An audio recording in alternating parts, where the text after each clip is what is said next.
우리 함께 이사야서입니다. 이사야서 41장. 이사야 41장은요, 우리 이제 지난 시간에 40장부터 이사야는 두 번째 국면을 맞이해서 앞에서는 주로 책망이 많았지만 뒤에서는 회복의 메시지, 주님께서 함께 하신다는 메시지, 그런 메시지가 많다는 것을 이제 봤어요. 41장도 그에 연결되는 내용입니다. 40장, 41장, 42장 장은 챕터는 끊어져 있지만 사실 내용은 쭉 연결되어 있는 것입니다. 자, 41장 봅니다. 오 섬들아, 내 앞에서 잠잠하라. 백성들로 힘을 새롭게 하게 하라. 그들로 가까이 오게 하고 그들로 말하게 하라. 우리가 서로 가까이 하여 판단하자. 누가 동방에서 의인을 일으켜서 그를 자기 발 앞에 불렀으며 민족들을 그 앞에 주어서 왕들을 다스리게 하였느냐. 그가 그들을 그의 칼에 티끌 같게 그의 활에 날아가는 그루터기 같게 하였도다. 그가 그들을 쫓아가서 자기 발로 가보지 못했던 그 길을 따라 안전하게 지나갔도다. 누가 그 일을 행하였으며 태초부터 세대들을 불렀겠느냐. 나 주 곧 처음이요 또 나중에도 함께할 내가 그니라. 내가 그니라 그랬습니다. 40장에서는 이스라엘이 회복되는 장면을 예언했는데 41장에서는 그 회복시키는 그 주체가 하나님이다 그 말이에요. 물론 40장에서도 하나님께서, 그 창조주 하나님께서 역사하신다는 걸 말했죠. 41장에서도 내가 그니라. 뒤에 보면은 10절 이하에서도 내가 너를 도우리라. 그렇죠. 주체가 누구냐면 하나님이에요. 여기서 나라고 말하는 그 하나님. 하나님께서 어떻게 역사하시는지 그 역사를 우리가 봤으면 좋겠습니다. 오 섬들아, 내 앞에서 잠잠하라 그랬어요. 이것은 하나님의 놀라운 권위 속에서 선포하는 것입니다. 섬들이란 말은 뭐냐면, 이제 문자적으로는 지중해 섬들을 말하는 거겠지만요, 땅끝이에요. 이 땅에서 보게 되면 땅끝이 있고 땅끝 너머에 섬들이지 않습니까? 그렇죠? 그러니까 섬들이란 말은 온 땅끝 그 더 이상 모든 존재들, 모든 세상의 존재들은 떨며 두려워라 그 말입니다. 하나님 앞에 잠잠하란 말은 감히 어디 하나님 앞에 입을 벌려 그 말이죠. 잠잠하라. 왜? 내가 행하는 역사를 보라 이겁니다. 자, 여러분들은 40장, 41장부터 하나님께서 펼치시는 역사를 보게 되는데요. 하나님께서 펼치시는 역사 앞에 이방의 어떤 제왕도 어떠한 신도 감히 흉내내지 못하는 그분의 역사를 그분이 이제 선포하는 것입니다. 그래서 첫 절부터 말하고 선포하는 거죠. 잠잠하라. 말하고 싶어? 그래 말해봐 한번. 백성들로 힘을 새롭게 하라. 그들로 가까이 오게 하고 그들로 말하게 하라. 그래 말해봐. 모여봐. 모여서 가까이 모여서 한번 나한테 도전해봐. 그 말입니다. 하나님께서 모든 세상의 제왕들과 소위 신들이라 부르는 모든 존재들한테 선포하는 거예요. 할 수 있으면 해봐. 왜냐하면 하나님만이 홀로 행하시기 때문이죠. 자, 역사적 상황은 그렇습니다. 지금 41장에서 말하는 역사적 상황은요, 바빌론 포로가 끝나고 회복되는 장면이에요. 바빌론 포로가 끝나고 회복되는 장면은 어떠냐면은 페르시아의 코레스 왕을 일으켜서 바빌론을 멸망시키고 이제 유대인들을 자기 땅으로 보내는 거 아니겠어요? 바빌론은 이스라엘, 유대를 포로로 잡아간 사탄의 종족이 되는 것이고요. 코레스는 그 포로로 잡혀간 유대인들을 제 땅으로 돌이켜주는 하나님의 일꾼이 되는 거예요, 여기서는. 그렇다고 오해하지 말고, 코레스라는 그 왕 자체가, 그 이방 왕이 하나님의 거룩한 일꾼이 되어서 주님의 뜻을 쫓아가는 이렇게 그러한 선지자 역할 그런 사람이 아니고 그냥 이방 왕일 뿐이에요. 이방 왕일 뿐이고 여전히 그 역시 악한 왕입니다. 그러나 지금 하나님의 역사가 뭐예요? 바빌론을 멸하고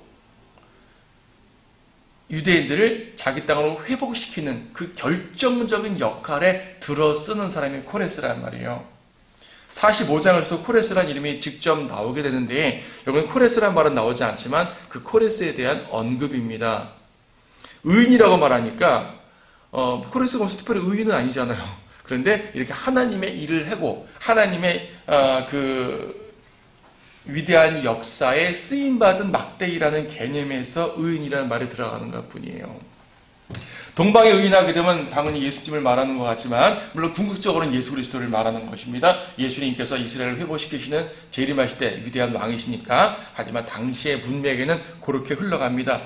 누가 동방에서 의인을 일으켜서 그를 자기 발 앞에 불렀으며 민족들을 그 앞에 주어서 왕들을 다스리게 하였느냐. 그가 그들을 그의 칼에 티끌 같게 그의 활에 날아가는 그루터기 같게 하였도다.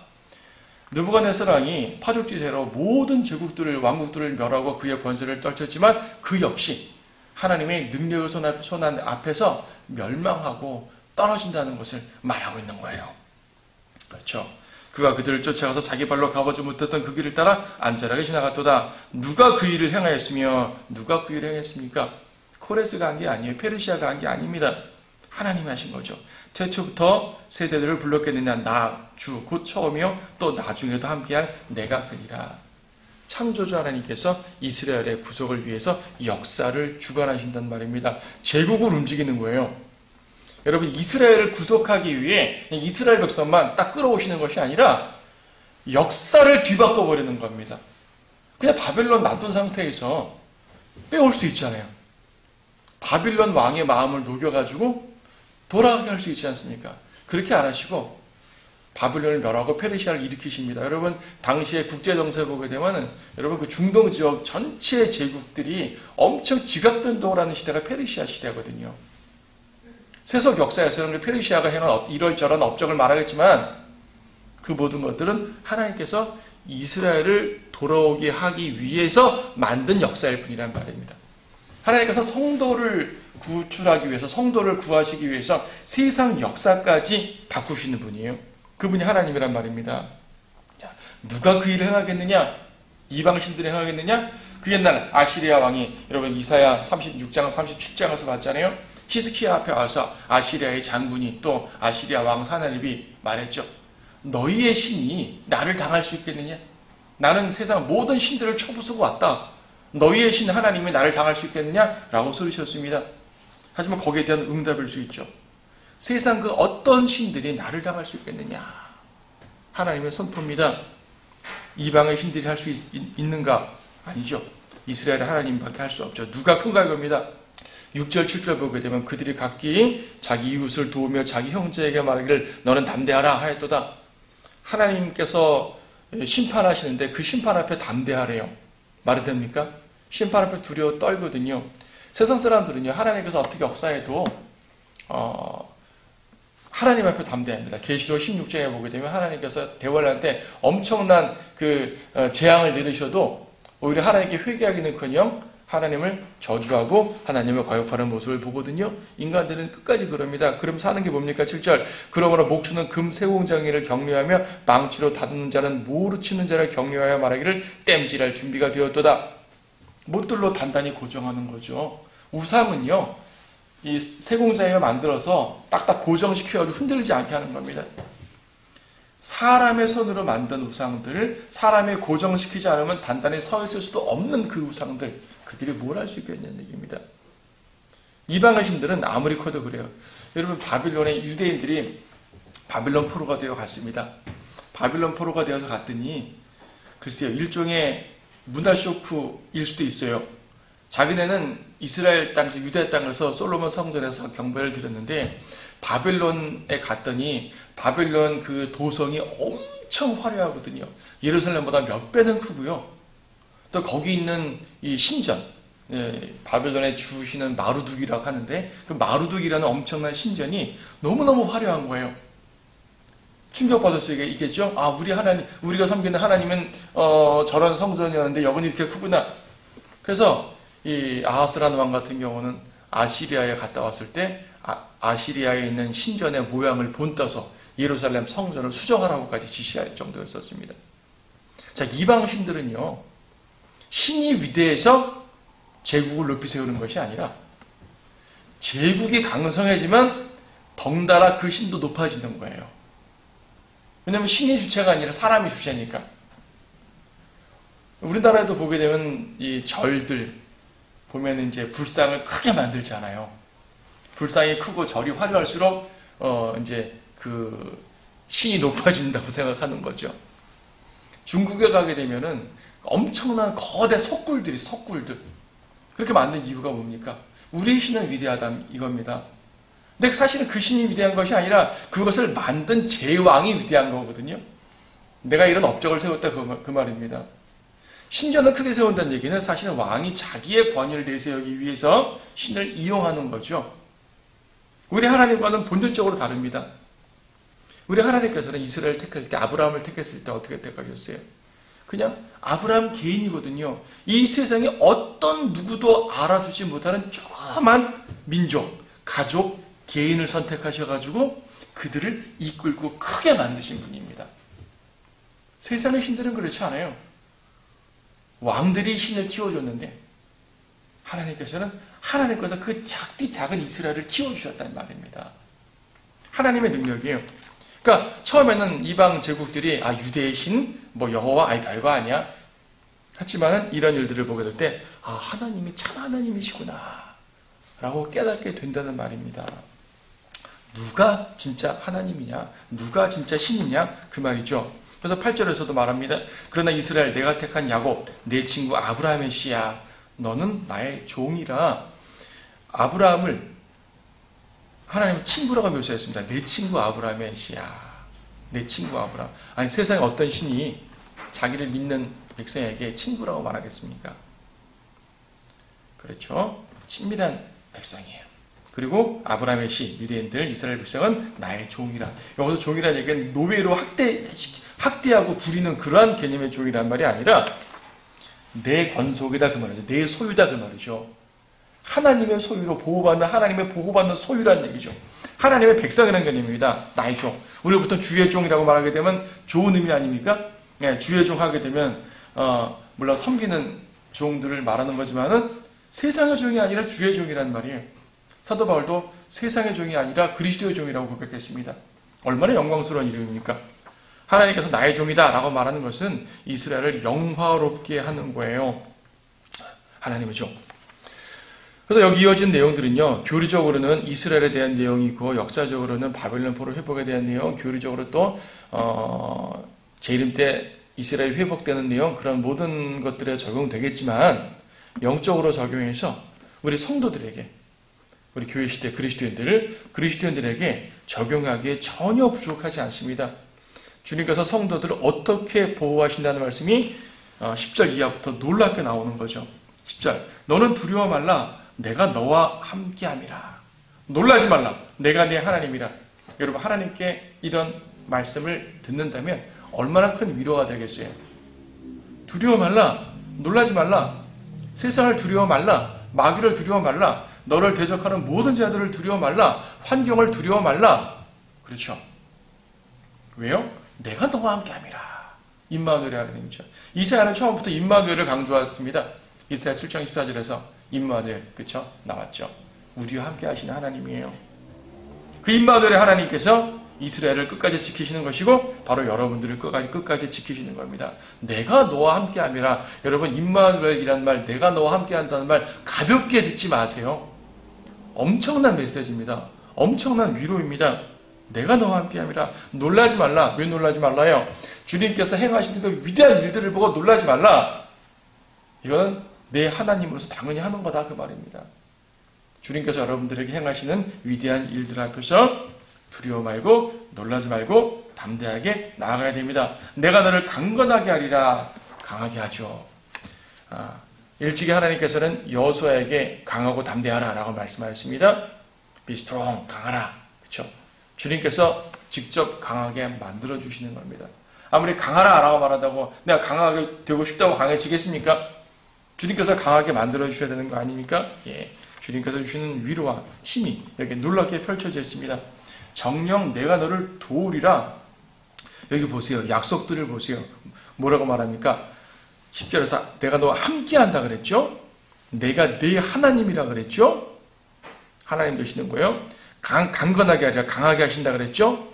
너를 도우리라, 돕는다고 하셨죠?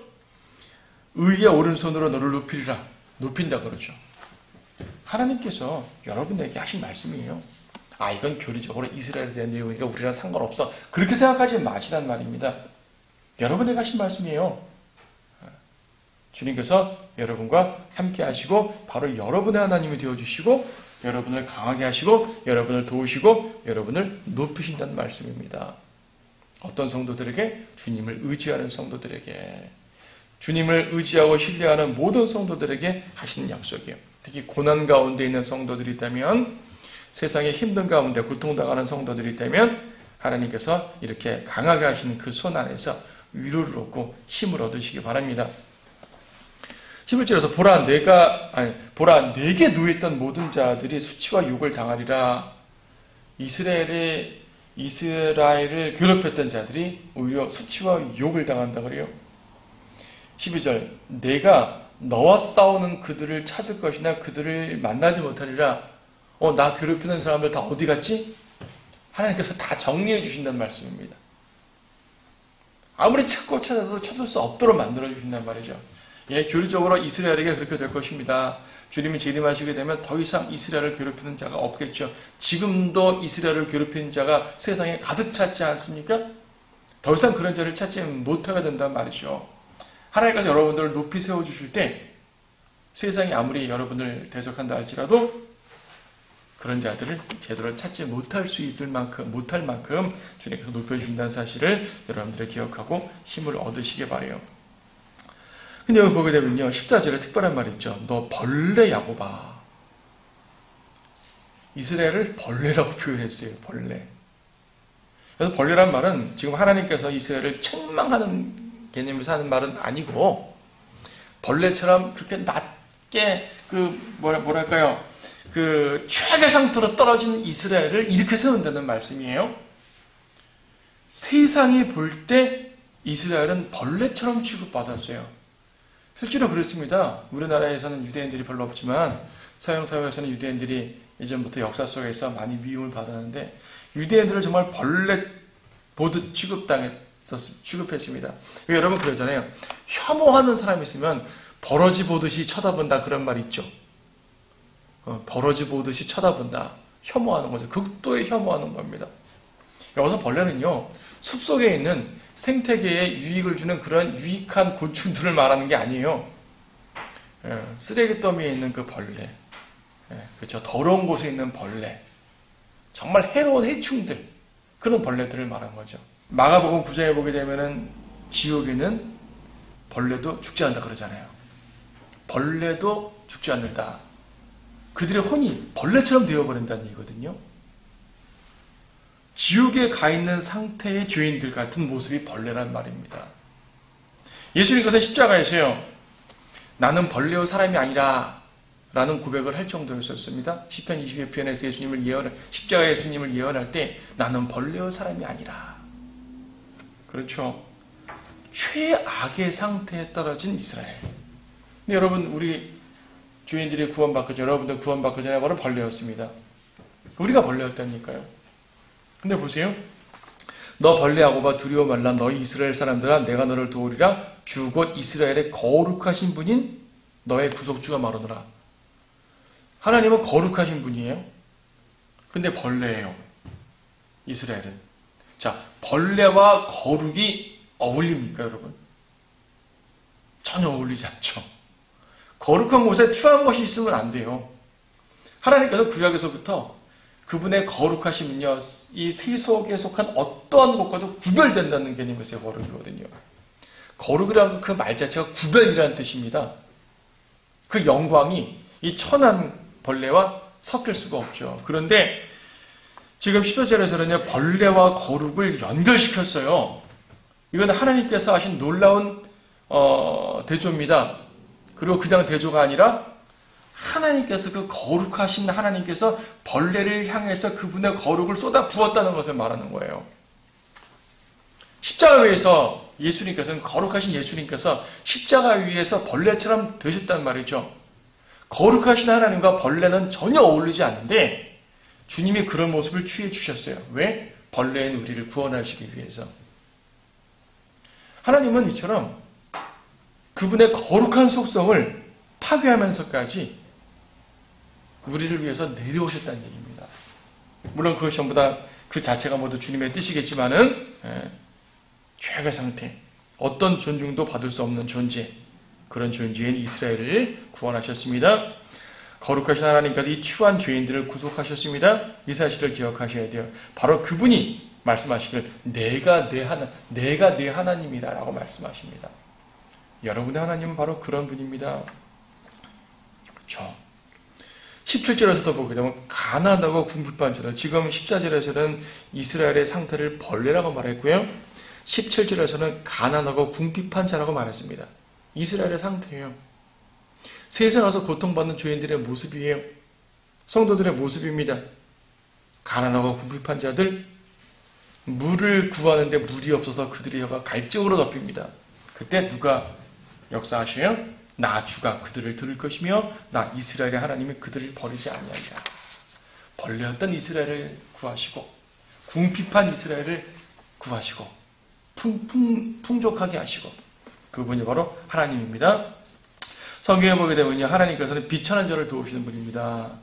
예수님께서도 낮고 천한 자를 위해서 오셨고요, 세리와 죄인들의 친구가 되셨고요, 그들을 위해서 자신의 몸을 드렸던 분이죠. 바로 우리를 위해서 주님의 몸을 드렸던 그분입니다. 고난에 처한 성도가 의지할 분은 오직 하나님밖에 없죠. 20절에서는 주의 손이 이 일을 이루었다고 말합니다. 주의 손이 이 일을 이루었고 이스라엘의 거룩하신 분이, 또 이스라엘 거룩한 분 나왔죠. 이사야서는요, 이스라엘의 거룩하신 분이라는 표현이 꽤 많이 나옵니다. 그것을 창조하신 것을 그들이 함께 보고 알며 헤아리고 깨달을 것이라.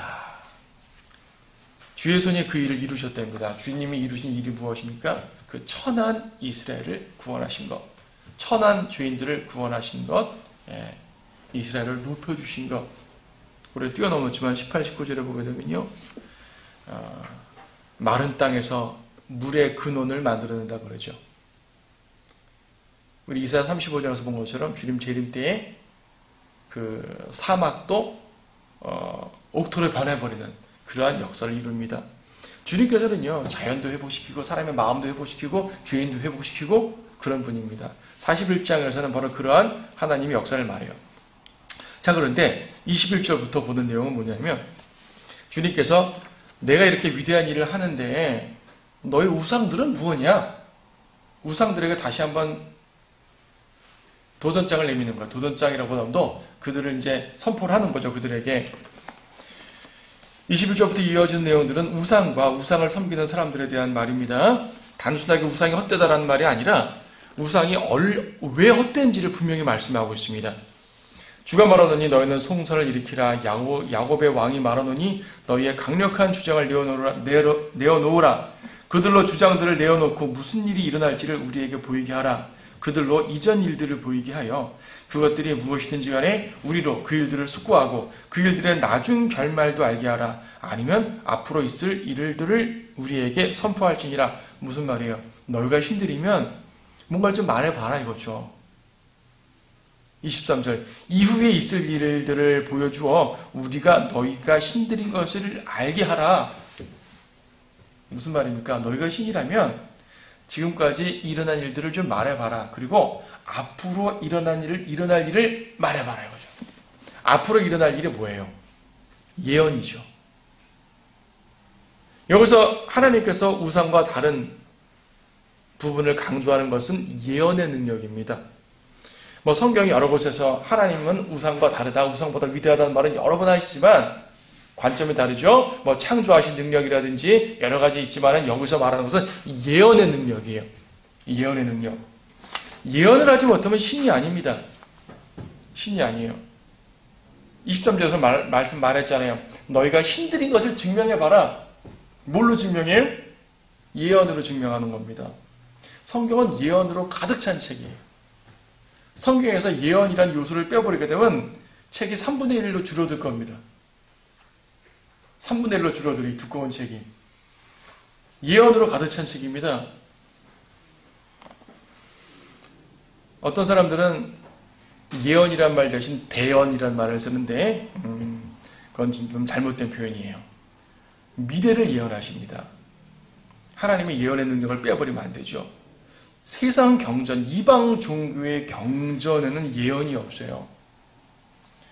이 유교의 사서삼경에 예언이 있는 거 봤습니까? 예언 없잖아요.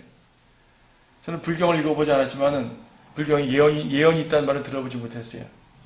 이슬람교 코란 몇 장 뒤집거려 봤지만은 예언이 있다는 말은 보지 못해요. 예언이 없으니까 뭐만 있습니까? 그 종교의 창시에 업적만 쭉 늘어놓는 거예요. 또 뭐가 있냐면 도덕 강론만 쭈르르 하는 겁니다. 뭐 어쨌든 자기네들이 종교인데 도덕적 강론을 해야 되지 않겠어요? 뭐 종교면 그 정도는 해야겠죠. 그래서 도덕적 강론만 쭈르르 있지 예언이 없습니다. 기껏 예언한다는 것이 먼 훗날 억겁이 흐른 뒤에 어떤 구원자가 있을 것이다. 그냥 추상적인 말 한마디 하는 겁니다. 예언이 아니죠. 예언은 구체적이어야 된다니까요. 뒤에 45장 보게 되면 코레스라는 이름까지 나옵니다. 아주 구체적으로 아시리아니 바빌론이니 이런 구체적인 제국의 움직임을 너무나 구체적으로 예언했어요. 다니엘서에서는 신구약 중간서를 너무나 구체적으로 예언했습니다. 너무나 구체적으로 예언하니까 학자들이 볼 때 이건 다니엘이 쓴 게 아니라 이건 이사야가 쓴 게 아니라 그 일이 다 있고 난 이후에 누군가가 이사야라는 이름을 도용해서 쓴 거야. 역사야. 이렇게 말하는데 아니요. 예언이에요. 예언. 이방 경제는 예언이 없습니다. 예언을 한다는 말은 뭐냐면 그 일이 이루어진다는 확신이 있어야 예언할 거 아니겠어요? 자, 여러분이 내일 무슨 일이 있을 것이야 라고 말했는데 그 일이 이루어질지 안 이루어질지 모르는데 함부로 그 말을 하겠습니까? 안 되잖아요.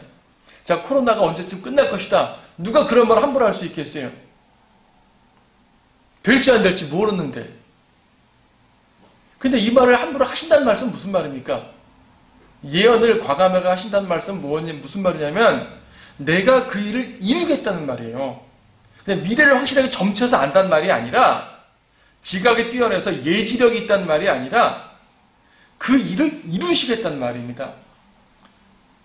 선지자들은 당연히 하나님의 말씀을 받아서 말하는 거니까 하나님의 말씀의 예언이겠지만은 하나님이 말하는 관점으로 말할 때는 하나님께서 그 일을 이루실 수 있으니까 예언을 하는 거예요. 그러므로 예언의 능력이란 말은 다시 말해서 역사를 주관하시는 능력이란 말입니다. 역사를 주관하시는 능력이에요. 여기서 말하는 예언이 무엇입니까? 앞으로 유대인들은 바빌론에 잡혀갈 것이고 거기에서 나올 거란 말입니다. 지금 이사야 41장은요. 아직 아시리아 시대입니다. 아직 느부갓네살을 등장하지도 않은 시대입니다. 앞으로 100년은 더 있어야지 느부갓네살 왕이 나와요. 근데 지금 이사야 40장에서는 관점상 아직 아시리아 상황임에도 불구하고 바빌론에 사로잡혀갈 것이라가 아니라 바빌론에서 회복할 것이라를 말해버려요. 그 역사의 모든 과정을 언급하시는 거죠. 당시 이사야 때 사람들이 그 말을 제대로 이해를 못했겠죠. 아직 먼 일이니까. 하지만 하나님께서는 그 역사를 미리 말씀하시고 이루십니다. 그래서 성경 예언을 다른 표현으로 하게 되면 미리 기록된 역사라 그러잖아요. 여러분 역사라는 것은 일이 지나간 다음에 나중에 기록하는 게 역사 아닙니까? 근데 미리 기록했대요. 미리. 이루어지지 않은 걸 미리 기록했대요. 그게 예언입니다. 그래서 하나님의 예언은 확실하게 이루어지는 거죠. 이방 경전에 예언이 없는 이유는 그 이방 신들이 그 예언을 성취할 능력이 없기 때문에 기록을 못하는 겁니다. 즉 신이 아니란 얘기죠. 또 말씀합니다. 23절 뒷부분에 정령 선을 행하거나 악을 행하라. 우리가 놀라며 그것을 함께 보리라. 선을 행하든지 악을 행하든지 해보라. 복을 내리든지 심판을 하든지 한번 해봐라. 그렇죠. 축복을 하든지 재앙을 내리든지 해봐라. 너희가 신이라면 아무것도 못하지 않습니까? 그래서 헛것이라. 24절 보라 너희는 아무것도 아니며 너희의 일은 헛것이라. 너희를 택한 자는 가증함이라. 우상들은 헛것뿐입니다. 아무것도 아닙니다. 할 수 있는 것이 아무것도 없습니다. 그래서 25절에서도 보라 25절 내가 한 사람을 북쪽으로부터 일으켰으니 그가 오리라. 바빌론을 멸망시키고 유대인들을 회복시키는 코레스 왕에 대한 모습이에요. 그렇다고 여러분들 이 코레스 왕을 필요해상으로 높일 필요 없습니다. 여기서 하나님께서 말씀하시는 것은 이러한 사람을 일으켜서 내 백성을 회복시킨다는 말씀일 뿐이지 이 사람을 높일 의도는 전혀 없습니다. 코레스 왕은 높임받을 필요가 없어요. 근데 어쨌든 주님께서 세우신다는 말이죠. 무엇을 위해서? 이스라엘의 회복을 위해서. 오직 그 하나를 위해서. 내가 한 사람을 북쪽으로부터 일으켰으니 그가 오리라. 태양이 뜨는 곳으로부터 그가 내 이름을 부르리니 그가 와서 통치자들을 마치 회반죽을 이김같이 토기장이가 진흙을 밟음같이 하리라. 페르시아가 파죽지세로 와가지고 다 멸망시키고 제국을 만듭니다. 하나님께서 그를 들어 쓰신 거예요. 북쪽으로부터 또 동쪽으로부터. 페르시아는 동방에 있는 나라인데 경로가 동에서 서로 직항으로 오는 게 아니라 북쪽을 거쳐 내려오기 때문에 북쪽이란 말도 있고 동쪽이란 말도 있는 것 뿐입니다.